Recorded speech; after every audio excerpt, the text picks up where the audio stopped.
नमस्कार दोस्तों, मैं अंकुर उपाध्याय स्वागत करता हूं आप सभी का आपके अपने YouTube channel share market analysis में। दोस्तों, आरबीआई पॉलिसी के बाद बाजार में आपको गिरावट दिखी, फिर तेजी दिखी, अगेन गिरावट दिखी और at the end market recovery में दिख रहा। लेकिन पोर्टफोलियो लाल हो गई है काफी सारे इन्वेस्टर्स की, क्योंकि मार्केट ब्रेथ खराब हुई है। मैं आपके साथ शेयर करना चाहूंगा पहले इंडेक्स की अपडेट, जहां पे निफ्टी आपके लिए 23,700 ऊपर दिखा के आया और 23,440 नीचे दिखा के आया। लेकिन एट द एंड 3:13 का समय हो रहा है अभी जब ये वीडियो शूट कर रहा हूं और 23,570 पे निफ्टी खड़ा है। देखो, अच्छा और बुरा दोनों है आपके लिए, आपकी मर्जी है, जो मर्जी सोच लो।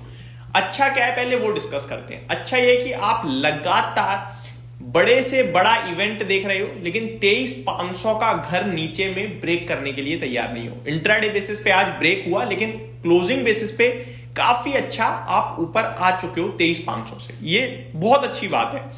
नेगेटिव क्या है? नेगेटिव ये कि एडिशनल स्ट्रेंथ नहीं आ पा रही है और पोर्टफोलियो में तो बिल्कुल स्ट्रेंथ नहीं आ पा रही है। इंडेक्स लेवल पे मार्केट स्टेबल होने की कोशिश कर रहा है। देखो, अब अभी तक क्या चल रहा था? वन साइड फॉल चल रहा था, नेगेटिव नेगेटिव नेगेटिव।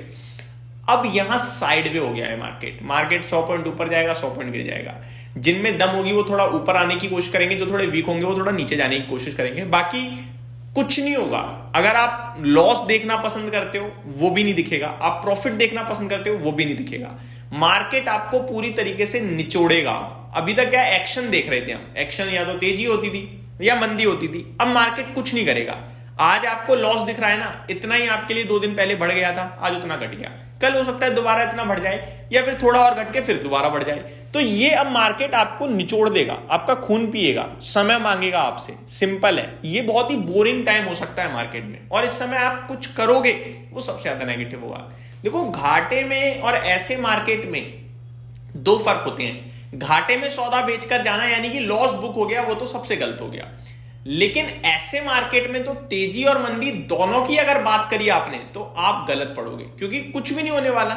एक दिन तेजी, अगले दिन मंदी। सिंपल है, ये मार्केट ऐसा हो गया है। मंदी वाले बाजार में लॉन्ग टर्म निवेशक अगर बेचकर गए तो वो गलत है। शॉर्ट टर्म वाले बेच रहे हैं तो एक बार को ठीक है, वो कुछ बचा लेंगे।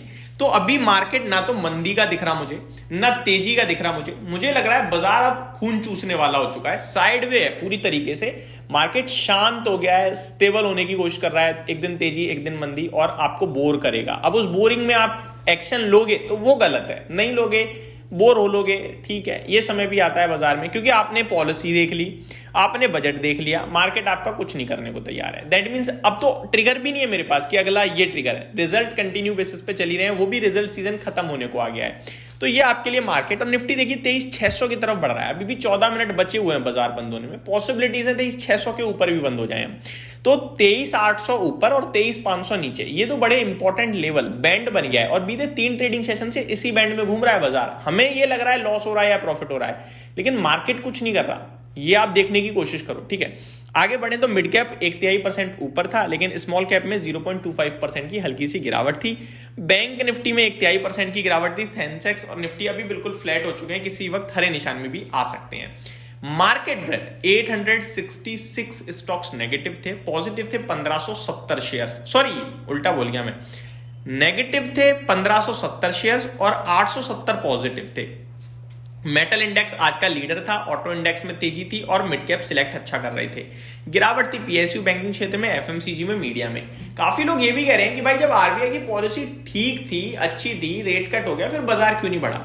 ये तो वही वाला सवाल हो गया कि कुछ पॉजिटिव आया, आपको इंस्टेंट इफेक्ट चाहिए। आरबीआई की पॉलिसी में रेट कट हो गया कि आज इकोनॉमी बूस्ट हो गई। ऐसे ही बजट में जब कहा कि मिडिल क्लास के हाथ में पैसा आएगा तो कंजप्शन स्टॉक्स भागे थे। क्या एक ही दिन में सारा पैसा आ गया? अरे आईटीआर भरोगे, पैसा बचेगा, धीरे धीरे खर्चा होगा, तो एक संग नहीं होता भाई। ये हमें और आपको दिखा कि ऐसा होगा, हुआ नहीं है, होगा, ठीक है। तो वो समझो आप। मार्केट क्या है कि होप पे ट्रेड करता है, फ्यूचर को डिस्काउंट करता है, बट इतना भी नहीं ना कि एक ही दिन में आप सब डिस्काउंट कर दोगे, धीरे धीरे होगा, ठीक है। और दूसरी बात, अगर आप देखो कि भैया पॉलिसी अच्छी आई है, सब कुछ हो गया, तो आप 22,800 से 23,600 खड़े हो, आप नीचे नहीं गए हो, ये भी तो पॉजिटिव है। अब आते हैं दोस्तों स्टॉक स्पेसिफिक। आज गॉडफ्रे फिलिप्स बहुत ही कमाल करता हुआ दिखा है, 19% भाग गया। भारतीय, आई थिंक कोई न्यूज होगी या रिजल्ट होंगे, मैंने चेक नहीं किया है। रिजल्ट तो नहीं है, 13 फेब को नंबर आने हैं। पता नहीं क्यों भागा है। भारतीय हेक्साकॉम, ZF कमर्शियल में तेजी दिखी है, वेल्सपन में तेजी है और चंबल फर्टिलाइजर भी अच्छा करता हुआ दिखा है। गिरावट थी NCC, Sonata software, Bikaji, Rajesh export, Emcure pharma. Top turnover वाले स्टॉक्स में एसबीआई का नाम था सबसे ज्यादा, 2627 करोड़ की इसमें ट्रेड हुआ है, टर्नओवर हुआ है टोटल। इसे खरीदारी मत समझना, टोटल टर्नओवर है बाइंग सेलिंग का टोटल। भारतीय एयरटेल सेकंड नंबर पे, HDFC bank, then Trent, then BSE के स्टॉक में भी आपको मूव देखने को मिला है। निफ्टी की बात करें दोस्तों तो करीब 24 स्टॉक्स नेगेटिव हैं, इनफैक्ट 23 हैं। डॉक्टर रेड्डी बिल्कुल फ्लैट है। ONGC स्टॉप लूजर था, 0.3% नीचे। ITC ब्रिटानिया में गिरावट दिखी। तेजी थी टाटा स्टील, JSW स्टील यानी मेटल क्षेत्र, जैसा मैंने कहा आपसे दमदार कर रहा था, वहीं से तेजी भी दिख रही थी। और ट्रेंड में भी आज शानदार बाउंस बैक आया 3.25% का। भारतीय एयरटेल भी अच्छा करता हुआ दिखाया आप सभी को। तो ये कुछ स्टॉक्स है जहां पे आज अच्छी परफॉर्मेंस देखने को मिली है। रिजल्ट कैलेंडर की बात करें तो LIC के नंबर्स आने हैं आज, M&M के नंबर आने हैं, मजगांव डॉक के नंबर्स आने हैं, NHPC limited, oil India, Alkem labs, Linde India, forties health, AIA engineering, Honeywell automation, 3M India, Ola electric. I think Ola electric के रिजल्ट्स आ गए हैं, कंफर्म नहीं कर सकता हूं मैं, लेकिन हाँ जी नंबर्स आ चुके हैं और घाटा कंपनी का और बढ़कर आया है। तो ये चोला फाइनेंस, वॉकहार्ट फाइनेंस, चोला फाइनेंस के भी आई थिंक नंबर्स आ चुके हैं। Sun TV, first solution, delivery, ये सारे स्टॉक्स हैं जिनके रिजल्ट्स आने हैं आज। यही समाप्त करते हैं इस वीडियो को। मेरे को RBI की पॉलिसी में कोई प्रॉब्लम नहीं दिखी, बाजार ऐसा ही रहेगा और ये थोड़े समय तक आपको परेशान करेगा। आप जितना हो सके इसको अवॉइड कीजिए इस समय। Thank you so much for watching this video. Have a great day guys.